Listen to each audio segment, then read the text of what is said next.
All right, DC, here is Kamaru Usman back on the proven ground here tonight, and even dating to the Ultimate Fighter back in 2015. You got the sense pretty early on that we were looking at somebody special. He was able to cap it with a UFC championship. He's back on the horse here tonight. He has this undying belief in himself. He believes that through hard work, all the results will show, and they have for Kamaru Usman. From the pace and pressure that he put on Dos Anjos to the pace and pressure he put on Woodley, he shows now, and in those fights, why he's one of the best fighters in the welterweight division. And he's really coming into his own when it comes to his striking. Certainly he's had a lot of standard influences in his ear. Henry Hooft, of course, Greg Jones on the wrestling side. Kamaru Usman, as he put it way back in the day, is a real problem.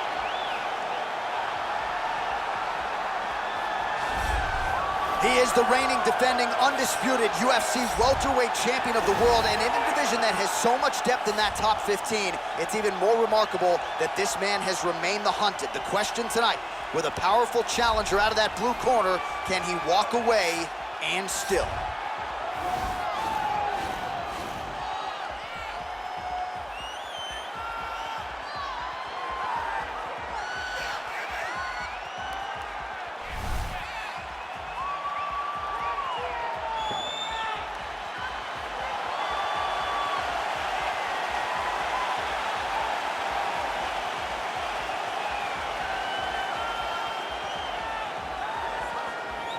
Our tail of the tape for this, our main event of the evening. So a more than 5-year gap between these two fighters when it comes to the age, and they both possess a similar height and reach. How about some Bruce Buffer? Ladies and gentlemen, this is the main event of the evening. And when the action begins, our referee in charge of the Octagon, Dan Mergliotta. This is the moment UFC fans around the world have been waiting for. Live from the MGM Grand Garden Arena in Las Vegas. It's time! 5 rounds for the undisputed UFC welterweight championship of the world. Introducing first, fighting out of the blue corner. This man is a wrestler, holding a professional record of 20 wins, 3 losses. He stands 6 feet tall, weighing in at 170 pounds. Fighting out of Boca Raton, Florida, presenting the challenger, Kamaru, the Nigerian Nightmare, Usman. And now introducing the champion, fighting out of the red corner. This man is a mixed martial artist, holding a professional record of 12 wins, no losses. He stands 6 feet 2 inches tall, weighing in at 170 pounds. Fighting out of Stockholm, Sweden, presenting the reigning, defending, undisputed UFC welterweight champion of the world, Khamzat Chimaev.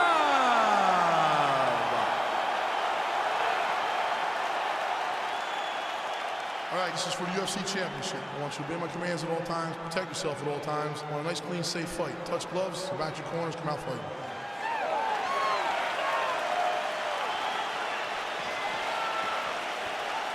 You ready?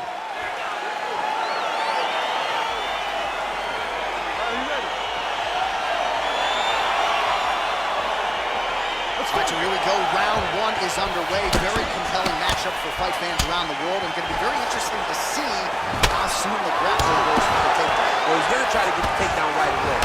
But when he shoots that shot, when he changes that level, he is going to be shooting into a guy that truly understands all aspects of mixed martial arts.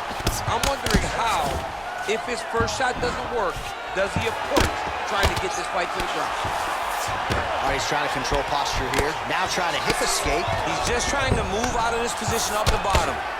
Well, these are some excellent ground and pound strikes here, DC. There's an efficiency with which he operates in these situations. He knows exactly when to throw, exactly when to hold, and and it's allowing him to really control the grappling aspect of the fight. There's a song there, right? Know when to hold him, Know when to fold him. Yep, there you absolutely. go. Well, there are few things more fun to watch in mixed martial arts than these type of transitions and scrambles on the ground. High-level grappling can really be entertaining. Oh, he's got the ground and pound going now. He's putting him in exactly the positions he needs to be in right now. He's able to relax here. And he understands, being a veteran of so many fights, that as long as he's on top, he's winning. He feels like he's winning here.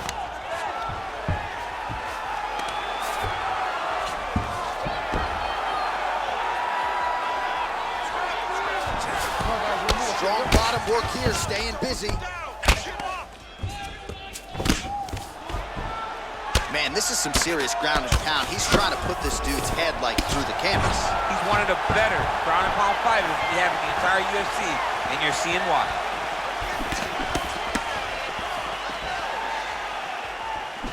All right, he engages in the single collar tie. Dig and kick. Well placed with the kick. So 31 total strikes have landed for Kamaru. Nice scramble by him there. Takedown defense on point. He is a master in transition. Good stick.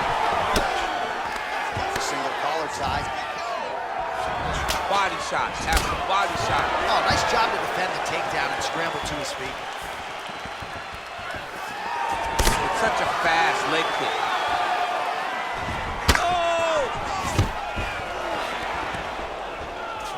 Nice elbow. Big right hand.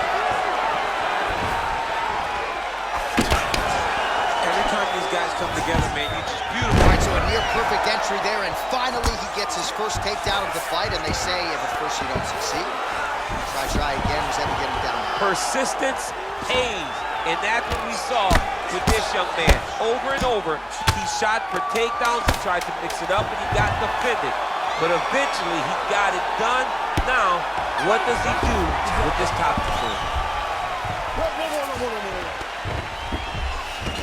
All right, a lot of tremendous striking action in that last round, DC. I know you don't have a telestrator, but take us through the replay. I mean, I would love to have my telestrator right now. That was a great display of high-level mixed martial arts striking. Both combatants stood toe-to-toe and let it all hang out.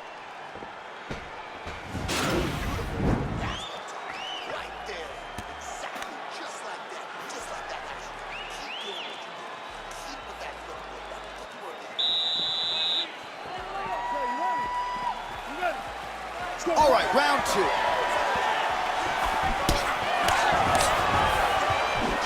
Ooh, that uppercut landed for him.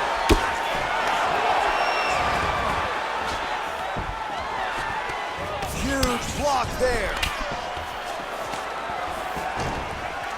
All right, so a high amplitude double leg takedown there. Now we'll see what he can do with it to try to advance position on the ground. You knew that he was going to attack the double because he's such an explosive guy.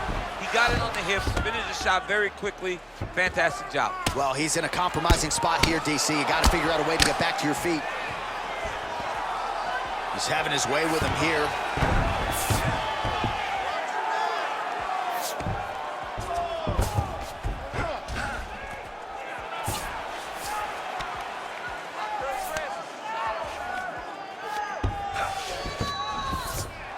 All right, dominant position for him here, full mount.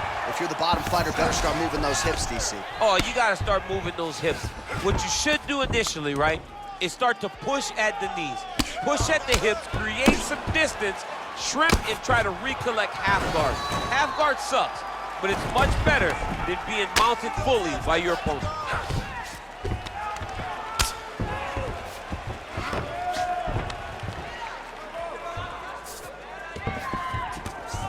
Now the guy's got armbar. He's attacking it on it. Gotta be careful, armbar. You gotta recognize that when a guy starts to put his feet on your hips, you gotta move him off, and you gotta cover. You can't be off to an angle. Oh, now he's in trouble.